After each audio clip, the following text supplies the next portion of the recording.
Scammers are plaguing the bail bond industry, and here's how. Every hour, it seems, we're hearing about somebody that was just scammed or someone was trying to scam them out of bail bond money. They get contact information for husbands, wives, kids, next of kin, neighbors, associates, things like that, and they just start calling until somebody answers the phone. People portraying themselves as law enforcement, officials of the court, bail bondsmen, Department of Transportation workers, people that work for the Peach Pass. Scammers are able to look online and see that there are people in jail. What they do is they take that information and they run it through the public background searches like been verified and things like that. You do get someone on the phone that expresses concern, and basically you say, hey, are you aware that Johnny's in jail? And that's almost instant credibility because that person probably does know that Johnny's in jail. And so then the scammer behaves like a bondsman and says, hey, well, if you just cash at me $200, I just got your phone number from Johnny. He knows this is all taking place. Trust me, I got you. So you think that, well, that's how they got my phone number is from Johnny. How else could they have gotten my phone number? They know the dude's in jail, so clearly they must be a legitimate, source of information. So you instantly think they have credibility.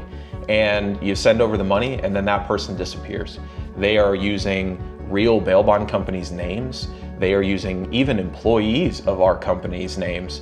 Most of our employees, they have their names on our website. We're very proud of our team, and so we publicize that.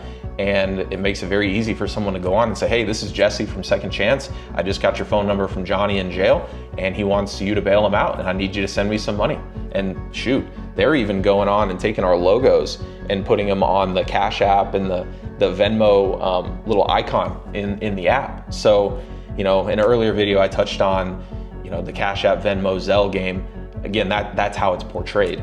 We at A Second Chance, if you think you're being scammed or someone has called you portraying to be, a bail bondsman or something, feel free to hang up and call our office instead. You don't have to engage in the conversation. Just say, hey, I want to call your office instead and I want to start it that way. That is totally respectful, and that is one surefire way to make sure you're not dealing with a scammer. Because if you go and call my main number, I'm gonna have an agent answering that works in an office. Next, if you don't feel comfortable doing the transaction remotely, get in a car, come down to one of our offices. We have offices all over Georgia to accommodate you. So if you'd rather do the bond in person, completely respect that as well. You can come pay in cash to somebody in our office.